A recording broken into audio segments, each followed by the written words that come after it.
this week's edition of Cyclone InCYders. I'm your host, Allen Fiddelke, alongside Taylor Mankle. And joining us at the desk is men's basketball beat writer for the Iowa State Daily, Max Dible. Max, how's it going? Excellent, Alan. Thanks for having me on. No problem. I appreciate it. All right, guys, we're going to jump right in. We have a lot to talk about tonight. First off, guys, let's talk about the games that recently just happened.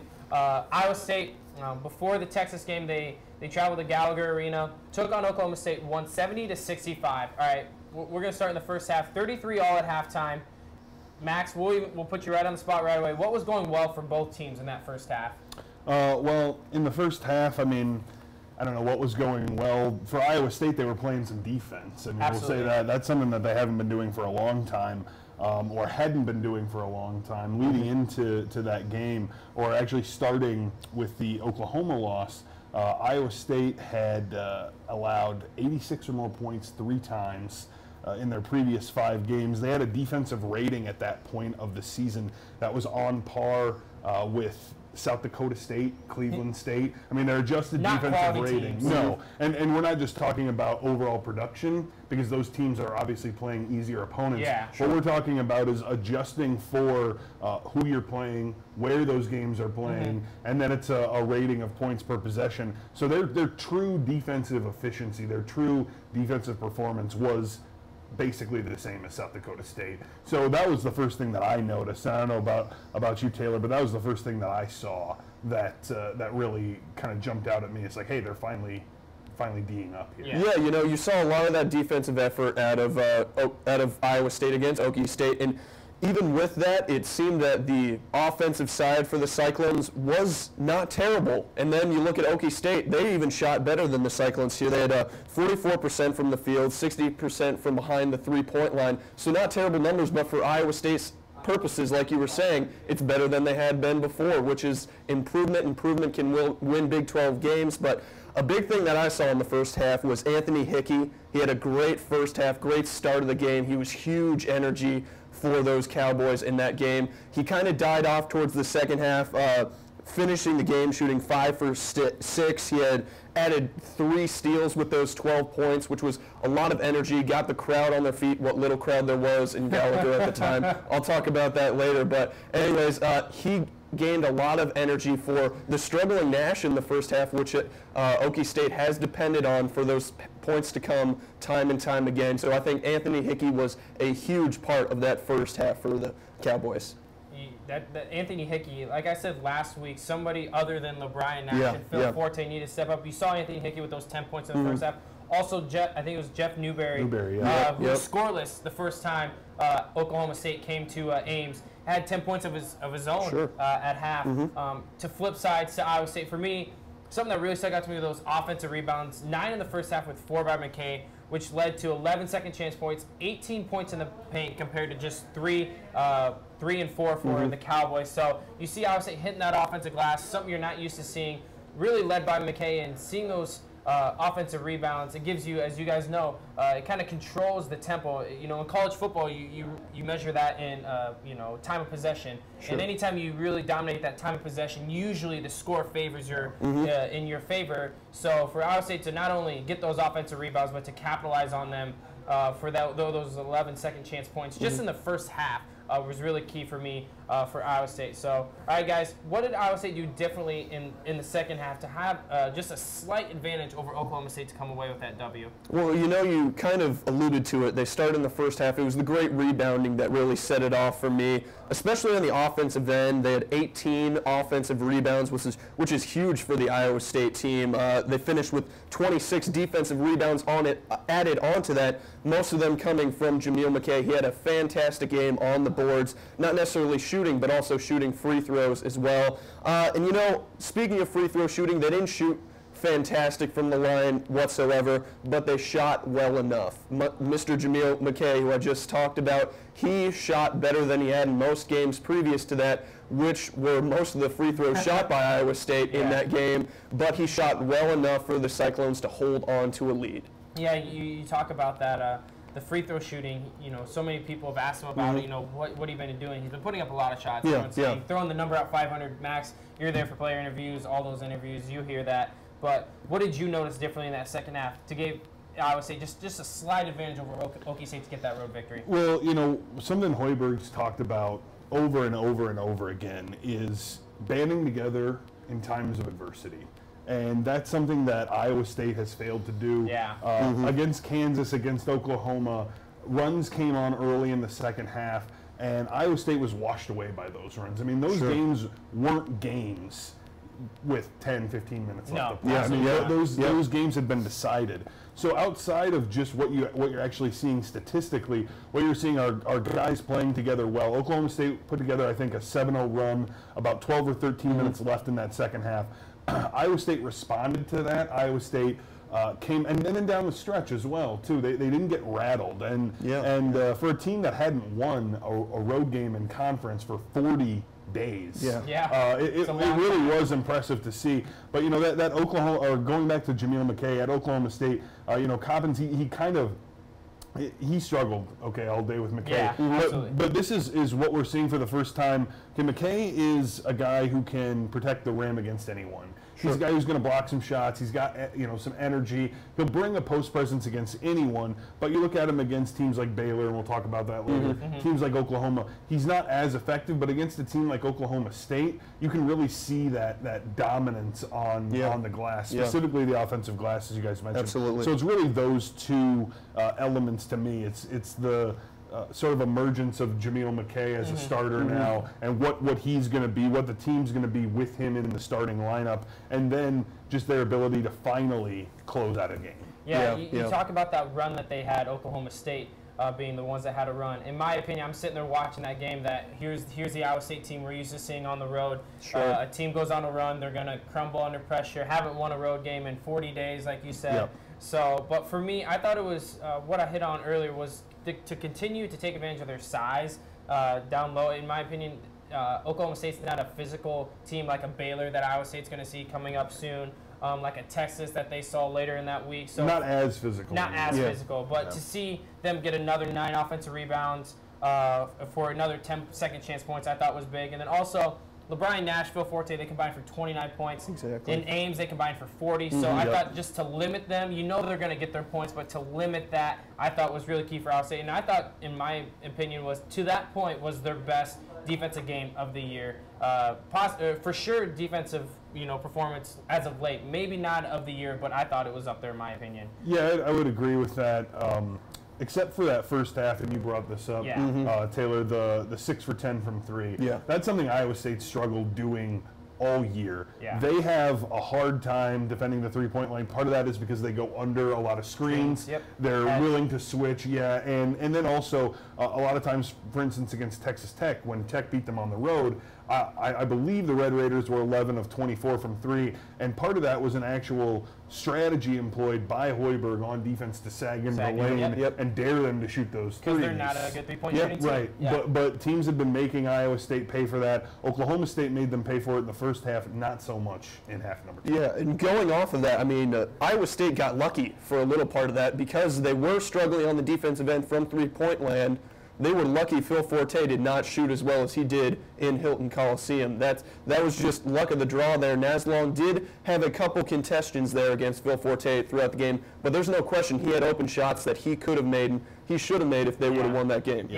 Phil Forte being, unfortunately, how short he is, having a taller Monte Moore, sometimes a Naslong, and occasionally a Bryce John Jones, all who are taller than him, makes it difficult. But, all right, guys, let's wrap up this Oklahoma State game. Who gets the game ball for you, Max? Well, McKay is obviously the obvious choice with 17, 14, and I think 5 blocks. 4 blocks. And 2 steals. You're good. But I'm going to go with Dustin Hogue, actually.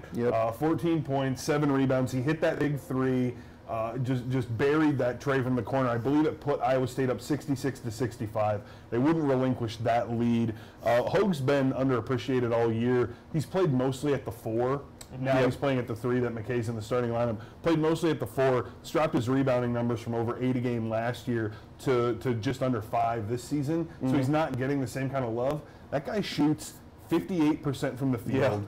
45% from three. I think so. And he leads the team in three-point shooting percentage, although he only shoots 2 a game. But still, yes. And he's just kind of a glue guy. Fran Fraschilla stole my thunder. He was talking about it all over the broadcast. I was going to write an article about it, so thanks a lot, Fran. but yeah, my game ball goes to Hogue. All right, who is your game ball go to? Yeah, you know what? I basically have the same thing. First off, there's Jameel McKay. I thought he was the obvious candidate for it. He had a great stat line, shot better than he had for most of the year from the free throw line. He really got inside and got those offensive boards. But then again, I look at my second bullet point here. There stands Dustin Hogue. I think the most important thing to know from that, he played 34 minutes in that game. Jameel McKay, he had great amount of time with his 26 minutes that he played, but Dustin Hogue was out there. He was a trooper for almost the whole game. He was out there struggling and getting a bunch of important points and a bunch of hustle plays that we've come accustomed to see from Dustin Hogue. You know, Alan, I'll just say this to end. If Naz Long was the Cowboy killer last year, with that block, it's got to be Hogue. Absolutely. It's got to be Hogue. Mine was just obviously the obvious candidate, but not for his points, but for his production in the paint as far as offensive rebound, second chance points. But we'll close the door with Oklahoma State, guys, and let's move to a game that last week I thought, in my opinion, I predicted it. Like I said, I love being wrong in this instance. I said Iowa State was going to lose, and they won 85-77. In my opinion, it's closer than what the score indicates, in my opinion. But guys, 35-31, Iowa State at half. Something Iowa State's not used to heading into intermission, which is a lead. So you mean on the road? On the road, absolutely on the road. On the road. So Max, how did Iowa State get that halftime lead away from Hilton Coliseum?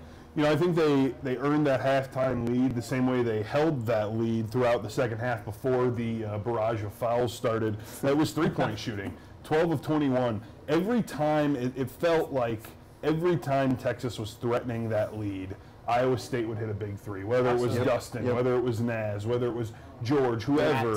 Matt Thomas, obviously, and he had a great game. We'll talk more about him. He led the Cyclones in scoring, which he hasn't been this relevant in a game since Alabama at the CBE Classic in the third game of the year. I mean, he'd scored double digits a couple other times. Didn't matter in a game the way he mattered in this one since the beginning, since November. So that's something that it's just, if he can come on, Iowa State becomes scary, because then they're a real 8-man rotation. Absolutely. You know, because he hasn't been doing much, and their bench has had an uptick recently. But I'll just say that three-point shooting, 12 for 21, it kept Texas at arm's length throughout the game, which I think was important because I'm not watching the game as a fan, but I was watching with fans, and a lot of times Iowa State fans watching games on the road, you see the nervousness. It starts to bubble over. You see the concern start to spread across people. So the concern wasn't there because every time they needed an answer, they found one. It was there. And I think the win against Oklahoma State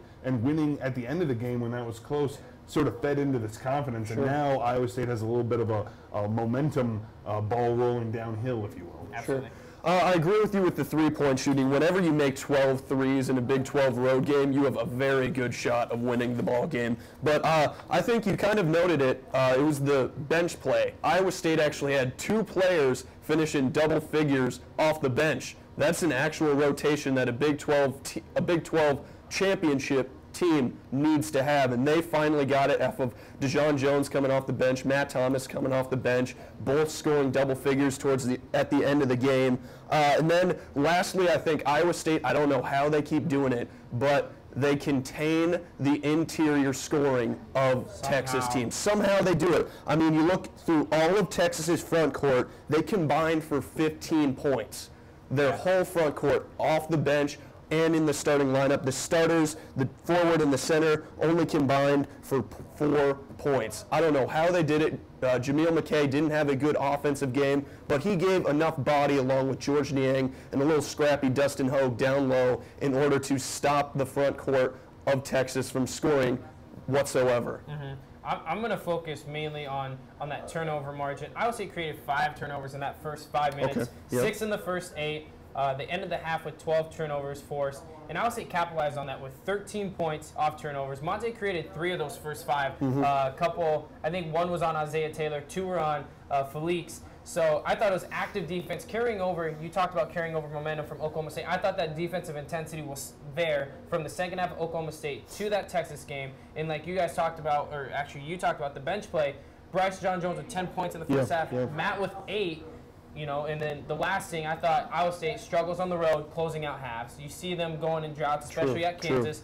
They were down 27-29 under that 4-minute media timeout. They go on an 8-2 run off of 4 turnovers. So in my opinion, to close out the half, how they're not usually accustomed to closing it out on top, I thought was really key for Iowa State. Absolutely. So, well, the second half of these games, Iowa State, especially on the road, they've been getting punched. And it's like one big roundhouse, one big right cross, and then they haven't been getting back up from the mat. Texas threw a couple haymakers. Iowa State was able to respond, and everything you guys are talking about played in. The defense over the last 3 games, they're giving up 67 points per game. That's a vast improvement.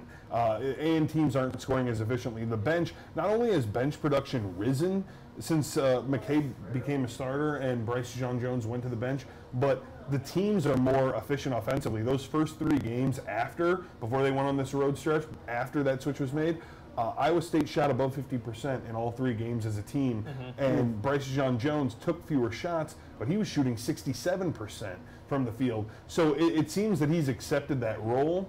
And surprising. And it is a little bit. Yeah. But they've revitalized that bench, and now that bench is averaging 25 points a game over the last 3. So you see the defense improve, the bench improve, 3-point shooting improve, and it starts to make a lot more sense that they were able to go win 2 road games after going 0-4 in their previous 4. Absolutely. So real quick, we'll look at the second half, guys. They scored 50 points in that second half. Yeah, you can say a lot of it came with the fouls at the end for free throw shooting. But guys, how did they maintain that lead in the second half and not crumble under pressure in that second half on the road? Well, they kept the energy from the tip. You haven't seen Iowa State do it much. You always see that lull that we've allotted to a couple times here. Iowa State, they played with the energy they had from the start of the game to the finish of the game. It was an actual full game, which was something that this Iowa State team isn't quite used to, but they played it very well on the road. They had all that energy, and then, they led by 12 at times, so it wasn't necessarily very dominant. You look at the end of the game, and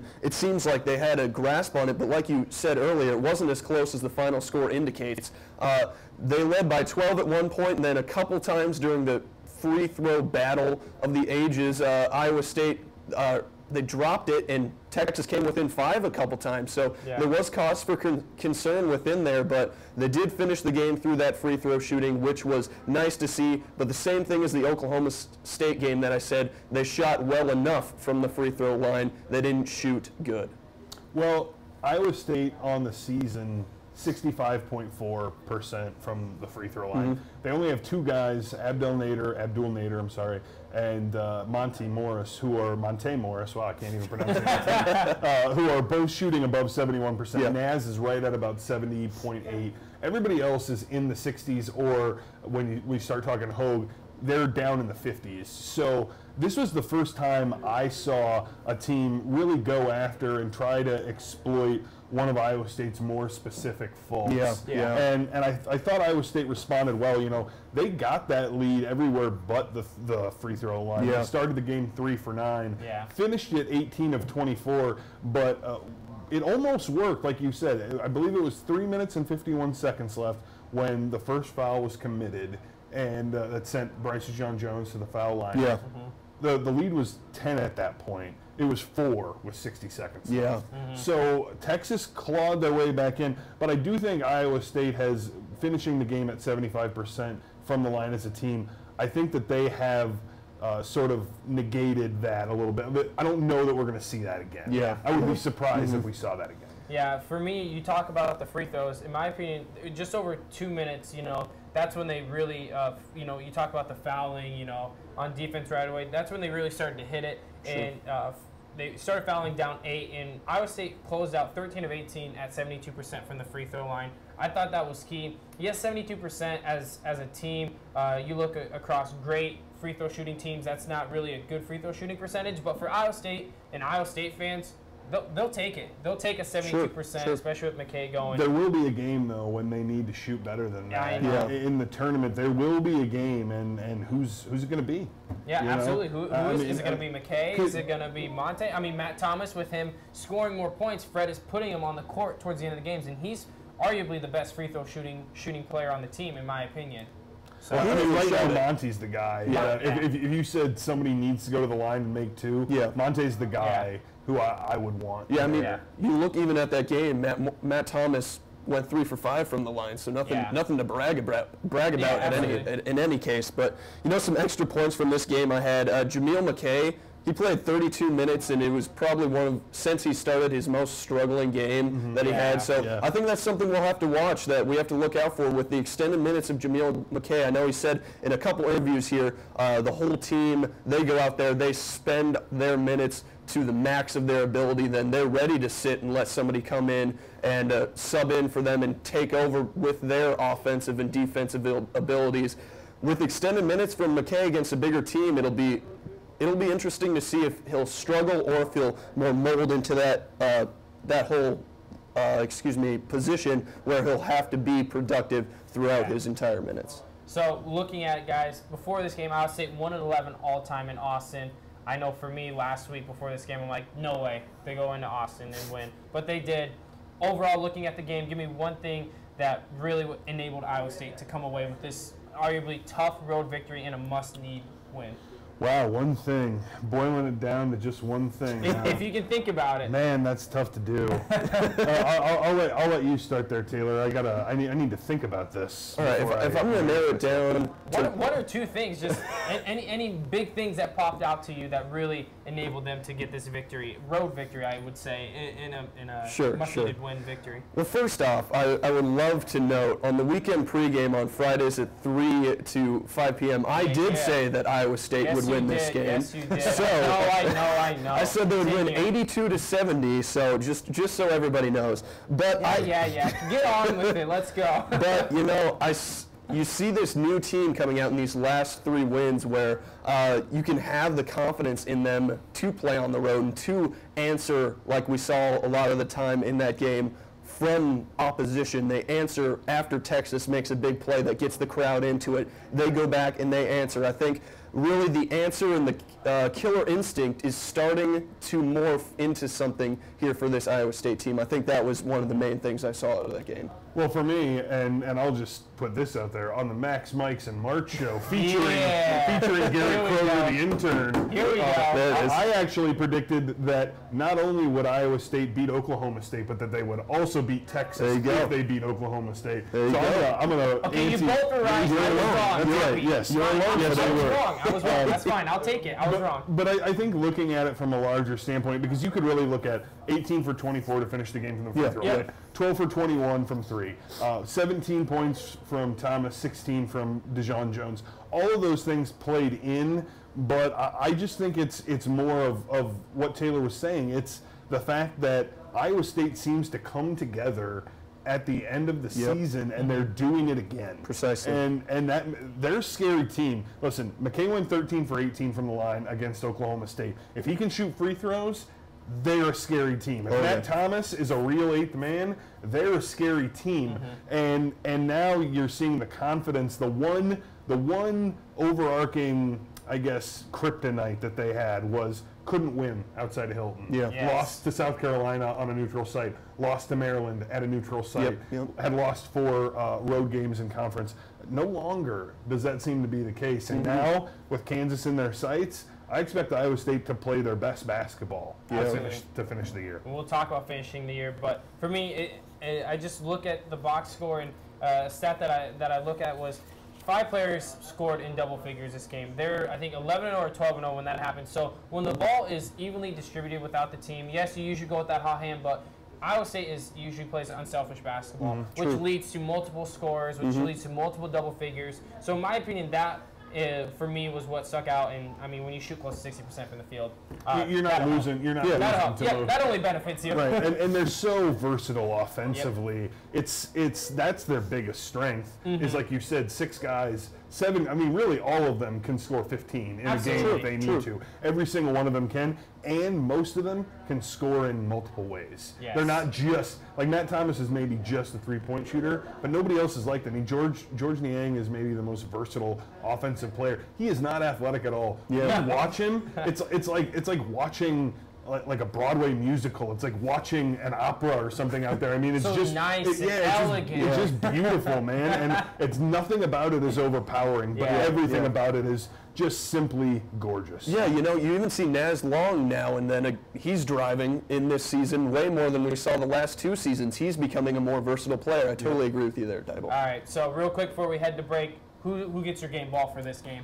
I'm going to give it to Matt. I mean, the guy's been struggling, and you know, I don't write from a biased perspective, but writing from an unbiased perspective, Matt Thomas has been pretty awful most of this season. Yeah. He was great. To come through all the struggles, all the criticism, to see him do it, I was really happy to see that for him, and I know his team was really happy because of what it means. Yeah, you know, Matt Thomas seems to be the leader in this scenario, but just to change it up a little, be different, I'll give it to George Niang. 17 points, 3 assists, just stole Allen's. He only had 1 turnover in this game. You saw him with those struggles, those 7-point games here, 3 in a row. He was having 4 turnovers in those games as well. Apparently, I'm just saying word for word what Allen has written down here, but I totally agree with it. And then I have one more question for you guys. One of the refs' last name was Self. Is there cause for concern here? No, in my opinion. As long as his last name's not Donaghy, then I think we'll be okay. Fair enough. Like I said, the 2 that I had written down, because I figured someone would say Matt Thomas, George Niang, you talk about it. I'm glad to see, especially that 1 turnover, because you see games where he has 3 or 4, and that's just not going to happen. And you talk about Matt Thomas. I hope that's something we can look forward to seeing, especially coming up in the games this week, which we'll talk about after the break. But for the break, it was senior day for the 8th-ranked Iowa State wrestling team on Sunday as they welcomed the 14th-ranked Wisconsin Badgers. It was a duel that featured 5 pins overall in a showdown between 3rd-ranked Mike Moreno and 2nd-ranked Isaac Jordan. Our own Jared Calvert has the story for you. Senior day brought plenty of excitement for wrestling fans as 8th-ranked Iowa State took down 14th-ranked Wisconsin 30-16 in the final dual meet of the regular season. It was a day full of big wins and big pins for the Cyclones as they racked up a season high of 4 wins by fall against the Badgers. The first pin came during the 165-pound match as 3rd-ranked Michael Moreno turned 2nd-ranked Isaac Jordan in the 2nd period. The next match brought pin number 2 when Iowa State's Tanner Weatherman drove Wisconsin's Frank Cousin to his back with a double leg in the 2nd period of the 174-pound match. Coming back from intermission, 2nd-ranked 197-pounder Kyvan Gadsden picked up the 3rd pin of the afternoon as he threw Timmy McCall to the mat with a double underhook. Closing out the duel at the 4th pin was 141-pounder Dante Rodriguez as he threw Wisconsin's Jesse Thielke to the mat in the 1st period. At the post-meet conference, Michael Moreno talked about his emotions throughout the day and after his pin. It was just crazy doing all the senior day stuff, and kind of a lot emotional out there. And then announcing like my family and all that. And I was happy. It was a good match. I mean, it was a good matchup between us two. Head coach Kevin Jackson acknowledged the accomplishments of Moreno and Gadsden during his portion of the press conference. From where they've been to where they're at now, it's unbelievable. I'm real happy for those guys. I'm really, really happy and proud to be a part of their lives for the last, I've known those kids since they were babies. It's been an honor and a privilege to be with those young men, as well as our other seniors too, but to see Mike and Kyvan get fouls on senior day, I'm really proud of those guys.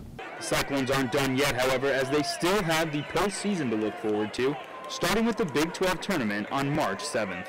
We trust in the plan, and the plan says when we'll peak and when the optimal time is to peak, and it's not now, it's later on. It's still February technically, so we peak in March, and that's when we're at our best.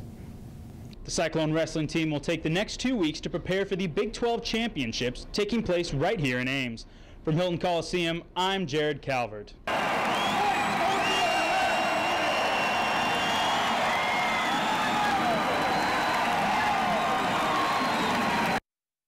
Thank you, Jared. That was a huge victory for Iowa State, especially heading into Big 12s in a couple weeks. But we're going to flip from wrestling back to basketball, guys. We talked about the games that happened. Let's talk about the games that will happen. Guys, Baylor comes into town tomorrow, 8 p.m. Tip-off set for 8 p.m., like I said, on ESPNU, guys. Baylor Bear coming in, let one slip away in Kansas. They won in Lubbock and then just beat down K-State at home by 27. They're clicking right now, currently 5th in the conference. They don't want to slip down to 7th and not have a first-round bye come March for the Big 12 championships. So, guys, what will Iowa State have to do differently than they did in Waco to get that, in my opinion, a must-win victory to stay in contention for that regular season Big 12 title? You know, get off to a quicker start. It's twice in a row now.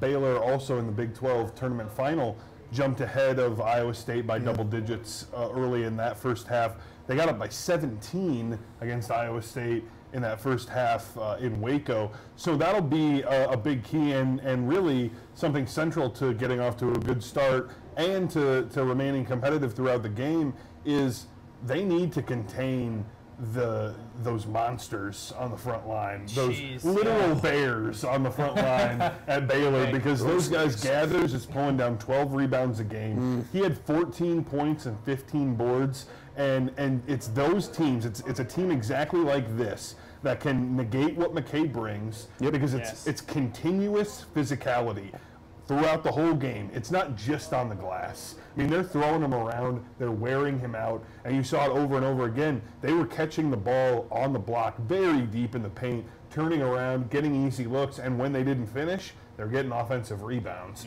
So it's kind of simple to say this. It seems like the obvious thing to say, but the glass is where this game will be won for Iowa State. Yeah, I'm just going to throw it just to feed right off you. I have that. Control the offensive glass, in my opinion, because they gave up 19 offensive boards. 19, not defensive rebounds, just offensive rebounds in Waco for 23 second chance points.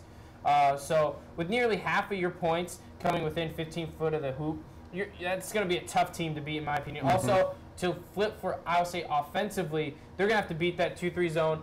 Matt talked about it. You were there, what's today, Tuesday? Yeah, you were there yesterday. He talked about getting in the middle to George. George is a nice facilitator in that middle, whether he's going to shoot that 15-footer, find McKay, kick it out. So, in my opinion, defensively, they got control, keep them off the offensive glass. Offensively, they got to beat that 2-3 zone.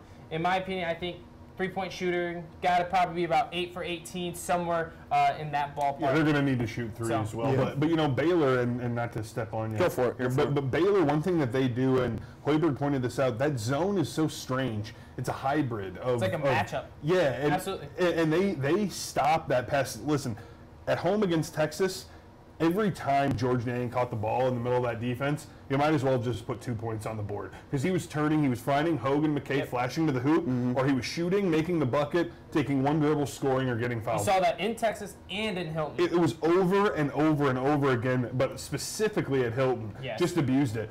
Baylor doesn't allow that pass totally so different. easily. Totally different. Because that's a game changer right there, in my opinion. You're dead in the water as a defense. Absolutely, and they don't, and they also extend to three-point shooters a little bit better. So despite what you typically think about when you think about a zone, Baylor has that, but then they also extend more into where most zones are weak. They are not weak. Yeah. You know, it's such it's really almost a one-of-a-kind zone, too. Yeah, and with their offensive individual, or their defensive and offensive individuals in like a Rico Gathers, that zone is even harder to crack down. Like you said, a physical nature of those players, it's almost impossible, but you really just went down my list here, checked it off one at a time. You gotta do that for you, man. Yeah, you gotta start off with energy, like they said.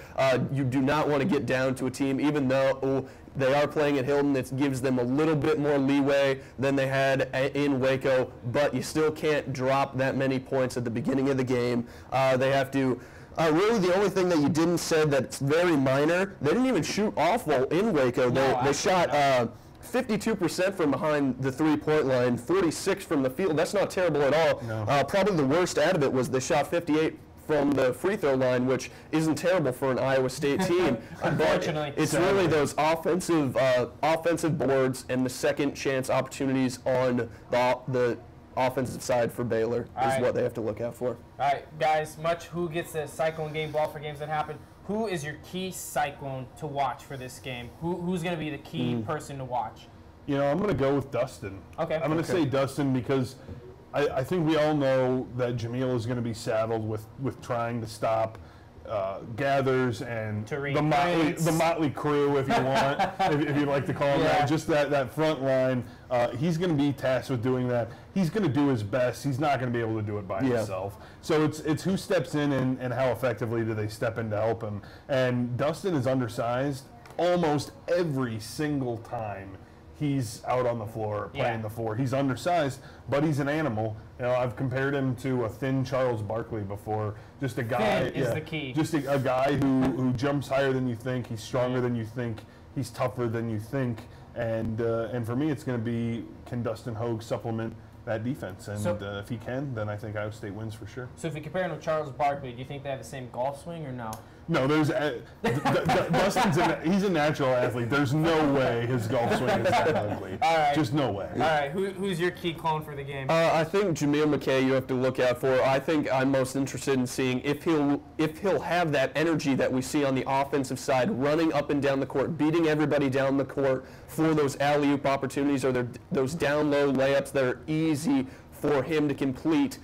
It'll be very interesting to see if he has enough energy after just battling, and he will have to battle on the defensive side against the Rico Gathers and, as you delicately put it, the motley crew down low against Baylor. So I'm interested to see how Jamil McKay will react to Baylor's huge front court. Yeah, I want to know, can he control the Turin Prince, the Rico Gathers, Royce O'Neal on defense? And then if you flip it offensively, I want to know if he can get those offensive numbers that he got in Texas. Yep. But my key clone was Matt Thomas. Sure. Is this a game where he will be consistent? We've seen he's had maybe maybe 3 games where he scores double figures. Yeah, it wasn't just a fluke. What does he do? Is this was that a fluke game, or is he gonna be consistent now? Did you want to touch on something before we close the book of Baylor? Oh no, just that I'm full of puns, man. I mean, not only do I have the motley crew. Well, I was gonna say something about Rico Gathers rebounds. I don't know. We're gonna leave it because I feel as I get older that my sense of humor just continuously morphs into that of my father's, and it's rough, man. It's tough. It's tough. All right, fair enough. We'll close Baylor, guys. What are your predictions? Once again, Allen Fiddelke, I'm going to deny the pleasure of my prediction for I am calling the game. Once again, I will be calling the game on 88.5 KURE Ames Alternative. What you don't know is every time I have him on the show, I ask for his prediction, and he can't because he calls the game, and he fails to tell me before the show.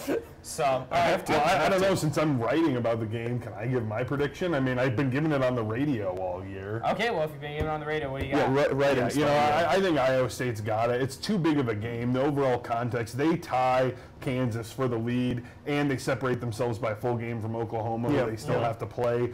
With Kansas State on the road, Oklahoma at home, and then TCU on the road to finish. Absolutely have to get it. I think they will, and I like them by 4 or 5. All these Big 12 games, they're all close. True, yeah, they're absolutely. always close. I think it's in Hilton Coliseum. Might as well chalk it up for Iowa State. I got 79-70. Iowa Might State. be the biggest home court advantage, if not the biggest, one of the top 5 in the country right Easily now. top I'm going to 5, say, with my 79-70, I just want to say that it's going to be closer than what it thinks. Free throw shooting down the way. Right. Sure. But I think Iowa State will make it. Well, and hey, it might be 75, 76, 70 if Iowa State stays true to form from the free throw line. Yes, that is true. That is true. So, all right, guys, we're done with Baylor. Guys, they will travel to K-State on Saturday. Tip for set is set for 3 p.m. on ESPN2. They haven't won, K-State won at Oklahoma earlier in the year and then beat them at home a week ago. They just came off a victory against Kansas. We'll get to that later, talking about the Big 12 standings. Iowa State beat them in Hilton just by 6 over about a month ago. Yep. So, guys, give me one key thing Iowa State have to do to get this road victory, because they are on their high horse, beating an in-state rival in Kansas. Iowa State has to look out for the extra passes from K-State. That's very odd to say, considering that team has a player named Marcus Foster on it. But the last time Iowa State played K-State at home, they had 20 assists. 20 assists coming off of some great passing, and they have to be able to make it from the free throw line, and they can't come down like Texas did and be able to say that K-State's going to miss them down the line, as K-State, if I'm not mistaken, missed 1 or 2 two maximum up from the line at Hilton Coliseum. Great free throw shooting team, absolutely. The best in the Big 12, and you can't make that part of the game. You have to have a big enough lead at the Octagon of Doom in order for that can't be a part of it. You know what Hoiberg talks about all the time is playing with pace, and that's what he says is the biggest key to Iowa State and their success is play with the pace they want to play with. Kansas State wants to play in the half court. They want to grind you. They're strong. They're tough. They have guys who shoot weirdly above national averages from long two range. Like that's typically the shot you want guys to take. Nino Williams was taking jump shot after jump shot, a step or two inside the arc against Hilton, or against Iowa State at Hilton. And Kansas last night, too. He was making them. Right, and he makes them at a higher clip than most people. So normally that's the kind of shot you want to give up. But Kansas State thrives. And then you've got Gibson on the inside. I asked George a question after that last game. I said, what was it like to guard him? He's like, direct quote, have you ever wrestled a bear? Yeah. Well, no. You know, and I don't want to, but that's what they're doing there at Kansas State. They're wrestling with bears down there in the post. You mentioned Foster, Taylor. I mean, Foster is a guy who struggles at times. He struggled last night against Kansas, but when he goes off, he's very dangerous. So I think just play with pace. Don't let Kansas State contain you to a half-court game. I mean, if Iowa State scores 20, 25 on the fast break, that should be enough and also be an indicator towards how the rest of the game is being played. I feel like if they're able to do that, it's going to be very difficult for Kansas State to beat them. But every win on the road in the Big 12 comes at a premium. So, you know, you can't get too far out ahead of yourselves just because Iowa State just won two and say, oh, yeah, they're going to go to Kansas State and beat Kansas State just because Kansas State is inconsistent. That's absolutely not a solid argument. No, you guys, whoever says that, you don't know the Big 12 this year at all. But you talk about fast break points. I think they only had like 2 or 4 in Hilton Coliseum against Kansas State, which is unheard of. You hear me every week. They lead the nation with like 20 average 20 points per game on the fast break. But for me, I think they had success on the offensive boards last time. They had 12 offensive rebounds for 24 second chance points. Great conversion on the offensive boards, in my opinion, with those statistics. And then for me, you got to look for McKay and Dustin, even Bryce, to be active on defense. Also, no fast break points. They had no fast break points, actually, in Hilton. So that can't happen again. I don't think it will happen. So real quick, guys, key clone for the game for you. Wow, against Kansas State, I'm going to say Monte. I'm going to say it's Monte because he's the floor general. He's the guy who pushes pace.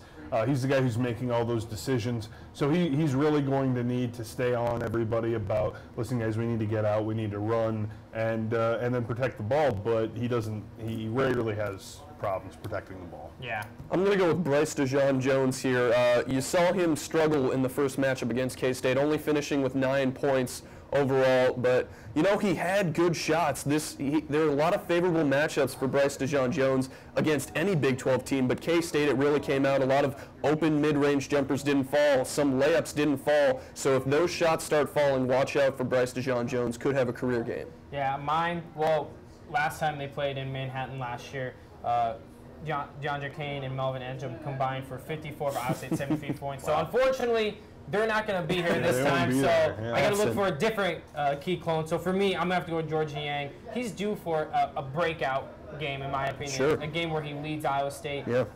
So he went 3 of 14 from the field last year in Manhattan. I don't see that happening again, so look for him to have a great game. So real quick, I know you're not calling the game. Not going to Manhattan. So give me a prediction. I've got ISU 78-72. Okay. Man, I'm going to say that the game is tied 69-69 in the final 20 seconds, and what happens after that, I'm not willing to make that prediction. Oh, I like the suspense you give us. I like it. I think they're going to lose one more game, right? And I feel like it's either going to be K-State on the road or Oklahoma at home. But I can't pick against Iowa State and Hilton. I mean, I just can't. So by default, I'm going to say, I guess I'll say K-State 71-69. All right. Okay, like wow. So he's going with K-State. They've lost the last 2 in Manhattan, but guess what? I'm still going to go with the Cyclones because of something I will tell you guys later in the segment. 84-80 Iowa State. So one more preview before a quick break, guys. Big Monday game in 6 days. They lost in Norman 83-94 in a shootout. What will Cyclones have to do differently this time around to pick up the W and stay in contention for the Big 12 title. Well, as I mentioned earlier, McKay got bullied. I mean, that was bad. Yes, that was horrible. And not only were Thomas and Spangler beating him up down low and beating up George and Dustin and everybody else who played, but they were pushing McKay off of his mark on defense. Guys were, be it Cousins, be it Buddy Hield, they were able to score off the dribble at the rim. That rim remained largely unprotected, so the defense really was the problem, in my opinion, in that game. And obviously it wasn't offensively. They scored 84 points. It's 5 points above their season average. But, Oklahoma has the best starting five in the Big 12, hands down. So if they can get guys into foul trouble, I'll say McKay is the biggest key, because if he can play a little better defensively and he can get a few guys into foul trouble, then Oklahoma's team it doesn't fall apart, but it falls down a notch or two, because I'll take that starting five against any except maybe Kentucky or like Duke in the entire country. Yeah. But as a team, 7, 8, 9 guys deep, that's where you start to see Oklahoma, they're weaker. Yeah. So get a couple of those guys out of the flow, and Tayshaun, man, I mean, he killed. Killed Iowa State. So they got to figure out a way to slow him down. Yeah, for me, I'm going to have to say control the paint. They gave up 44 in the paint in Norman. That's a pretty big number, especially for the threes that Oklahoma was hitting. So also, they only had 4 fast break points. I'm not going to touch on it again with them leading the league. And at home, too. It's like you said, it's rare. I think they'll be better on the break. Yes, absolutely. At home, it's hard not to be better on the break. And also, they have to get back to what Iowa State is known for, which is that fast break points. And then for me, defense. Can they continue to see the defense that we saw in Texas and see it against Baylor, against Kansas State, and against Oklahoma? So we'll see how it happens, because they only created 7 turnovers in Norman.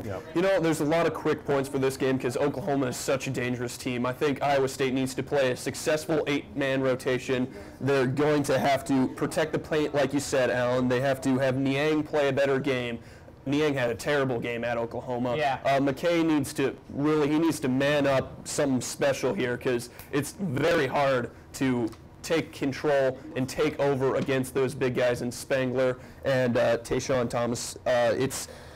Confidence is also key, especially in the off-the-bench players, and in particular, shout out to Matt Thomas. Confidence is key for you going out through the rest of the season, but like I said, those key points will be crucial, because this game is probably the toughest game remaining on Iowa State's schedule. Yeah, and it's good that the toughest game remaining on their schedule is at home. It's nice to have that at home. I told you, Taylor, and I firmly stand by, if you bring Kentucky into Hilton, I will give Iowa State a 2-point edge over Kentucky. You might not say it, you might think maybe how they're playing now, but in my opinion, it's hard to win in Hilton Coliseum. Iowa State's a top 5 team in the country when they're playing at home, but Kentucky would still be a 4 or 5 point favorite on a Vegas line in that game. I would still pick Kentucky to win that game, but in Hilton, Iowa State can beat anybody if they're shooting 12 for 21 from 3.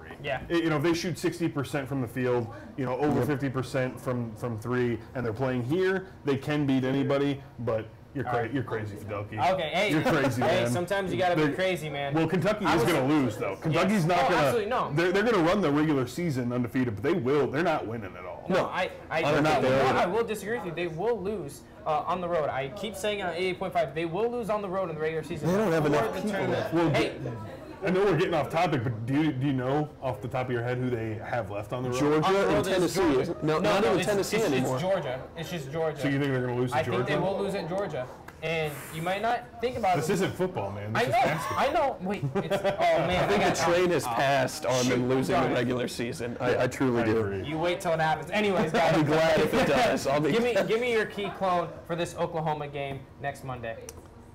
Man, I'm just going to throw somebody out there, because I think, making these predictions that far in advance is a little difficult. It's a little, I'm going to say Naz, because Naz does seem to have 1 or 2 games on, 1 or 2 games off. But in these next couple of games, I feel like Naz is probably going to go nuts and shoot 5 for 7 from 3, put up 22, 24 points, have the kind of game he had at home against Kansas. So, and also, too, I mean, just as a guy who covers the team, and talks to them pretty much at every media availability. Naz is just like the coolest, nicest guy that there is. Like if you're an Iowa State fan out there, root for all of them, but root extra hard for Naz because that dude's just awesome, man. Absolutely. Like I think after the season's done, I'm gonna ask him, like, dude, can we be best friends? Can we just hang out? Can we just hang out and be best friends? Because he's Canadian too. Canadians, they tend to be nice people. So, absolutely. My key clone is gonna have to be George Yang, only because the last time out in Oklahoma, 7 points, 4 turnovers. That's not going to cut it again. So spot on. Good. Ditto. I'm glad. Spot on. So wait, are you calling this game? I'm not calling this game. Max Dible is calling this game. I am, although see, and I may jump off. We'll have to see. I may or may not be calling that game, but if I am, tune into 88.5 KURE. Either way, I'll be writing an article. Okay. So instead of giving us a prediction, what is Iowa State one thing they're going to have to do to win this game then, since you can't give us a prediction?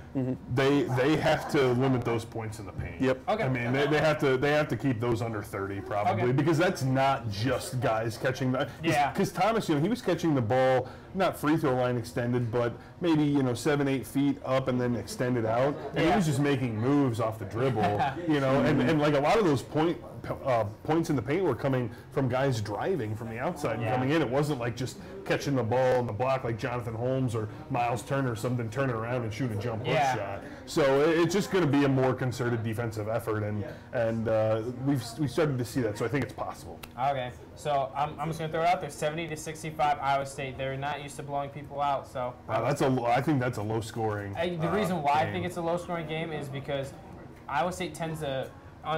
When I looked at it, when they come into Hilton, they score above their average, but for some reason it's always a lower scoring game in my opinion. I just don't think Iowa State's going to shoot the ball that well. Yes, they're supposed to shoot the ball exceptionally well at home. There's just one of those games, and I think this will be a low scoring game, 70-65. It's not going to be the shootout like it was last time, 94 or 95-84, whatever. I think it was 94-83. 94-83. Yes, that's correct. I have 80-69 Iowa State. Big win at home. Big win. That is a big win. Okay. I guess if you're asking me to pick, I think that I would probably say Iowa State wins this one 81-78. 81-78, higher scoring game. All right. So, guys, before we close out the show, let's look at the Big 12 standings right now. Iowa State got a thank you, Taylor, for that rhetorical statement, I guess I would say.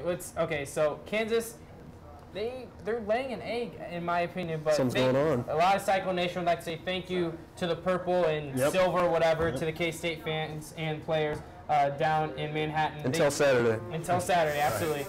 Kansas lost last night, guys, so the standings, 11-4 is Kansas. Iowa State right there at 10-4, and OU at 10-5. We're going to start with the team who is technically leading the conference in Kansas. How will they finish out their schedule? I'm going to tell you right now, they have Texas on the 28th, the same day Iowa State plays Kansas State. Then they go, or they host Texas, they host West Virginia, and then they go on the road to Oklahoma. How do you see these last 3 games playing out for Kansas? I think Kansas is going to lose at Oklahoma. We've seen how difficult it is to win on the road. And Kansas, while still good, they're a perennial top 10 team. They've been a top 10 team all season, really, but they're not as good as they have been over the last 4 or 5 years. They've lost 4 conference road games now. I don't think that Texas is playing well enough to come into Kansas and win.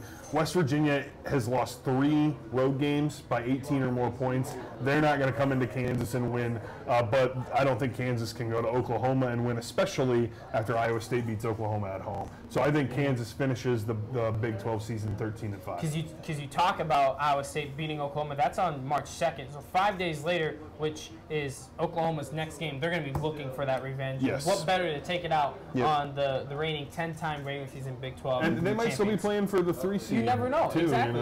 West Virginia could be there. Yeah, I'm just going to bum right off of what you said. I think they will lose at Oklahoma. And yes, I know you gave that stat about West Virginia, but with West Virginia beating them at home, they're going to have that confidence. Hey, we can beat them. I know as a basketball player, you beat someone at home, that you think about that when you go on the road. The last time you played them, you beat them at home. You can beat this team. It's just a matter of confidence. and psychologically. So I think they will lose at Oklahoma, but just watch out for that West Virginia game. Yeah. It's possible. Yes. I mean, West Virginia is playing better now, so it's certainly possible. Yeah. But the problem for them is they just don't shoot the ball well. No. Hard to go win on the road, especially at Kansas, when you don't shoot the ball. Yeah, and Kansas, in my opinion, without Perry Ellis last night, it would have been a blowout with Perry Ellis carrying Kansas. Yeah. I agree with you. I mean, if Kansas were to shoot as they did last night, minus the Perry Ellis, as you were just mentioning, I think they lose at home to West Virginia. Yeah. But I think you can almost set in stone that at OU is almost definitely, at least in my mind, a loss for Kansas, especially from the way they've been going slightly downhill here towards the end of the season.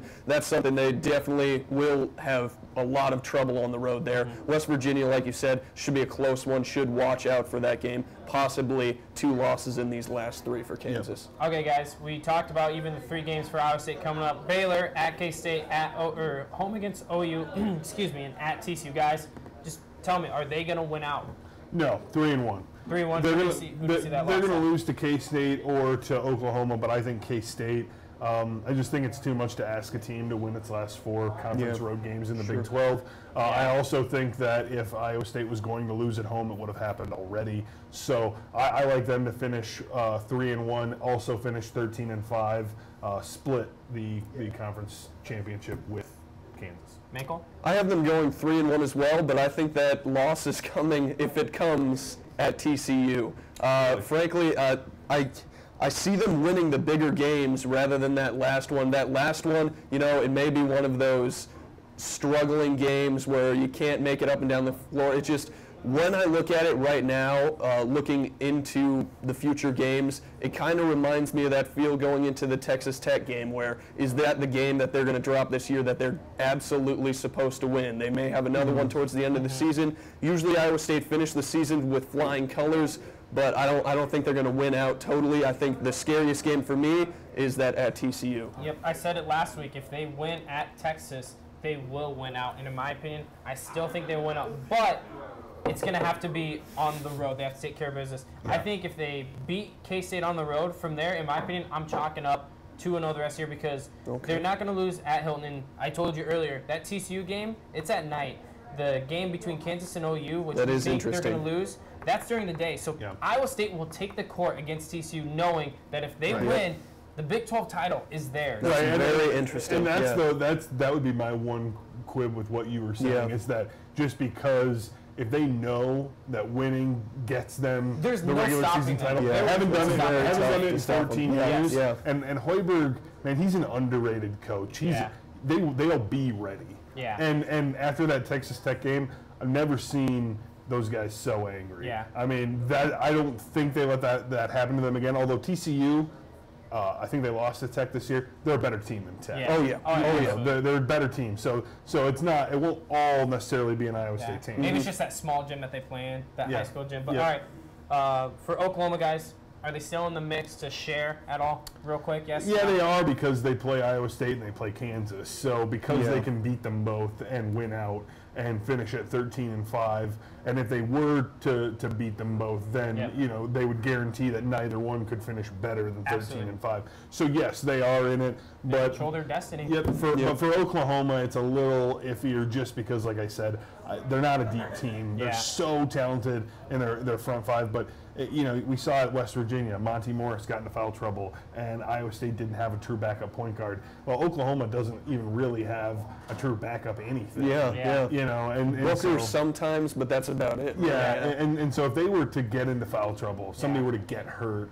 I mean, yes, they have a chance, but their chance is literally living every second on the edge of a knife. Yeah, you think they just control their destiny? Yeah, they do. I think they're going to go 2 or 3, though. I don't see them winning at Hilton Coliseum. If they do, they definitely deserve that share of the title. Yeah, they do. Absolutely. No, I agree with you 2 and 3. So to wrap up the show right now, give me your prediction as of right now with the teams that you see on the court. who's going to be on top of that Big 12 championship? Is it going to be Iowa State? Is it going to be sharing two ways between Kansas, Iowa State, or is it going to be a three-way tie? I think Iowa State will share the conference title with Kansas, and I think Oklahoma will finish one game out. And then whatever happens, I don't know do you guys know what the tiebreak would be in terms of who gets the 1 seed, because they split their head-to-head? No, I think it would go to Kansas because their overall record is better. Okay. Yeah, I think it's So what do you see? I agree with you as well. I think it's going to be the share of the tie, and then Oklahoma's just going to be right there on the fringe, not quite enough at the end of the season. But either way, Big 12 winner going to get a 2 seed. I'm interested. What do you guys think? Will there be two seeds coming out of the Big 12 if Iowa State and Kansas do share that Big 12 title? I think if Iowa State wins the regular season Big 12 title, they will get a 2 seed, and so will Kansas. But I think if they share, I don't see. I think Iowa State will still be a 3 seed. Well, it's who gets knocked off the 2 line, and I think right now on the 2 line, a lot of people's 2 lines are Kansas, Arizona, Villanova, I think, and then I'm not sure Wisconsin. And Wisconsin. Yep, that's it. Yeah, so Wisconsin's losing by 4 right now. I think you could see potentially Arizona or Nova getting knocked off that 2 line, and Iowa State coming in. If they share and they both make it to the conference championship game in the Big 12 tournament, I think you could have two seeds. We'll just have to see how they play in the Big 12 tournament. But mark it down, guys. Iowa State wins the regular season Big 12. I said it last week. I'm going to say it again. So, all right, thanks for joining us on this week's edition of Cyclone InCYders. Be sure to tune in next week. Same time, same place. Have a good one. Tony Reale right there.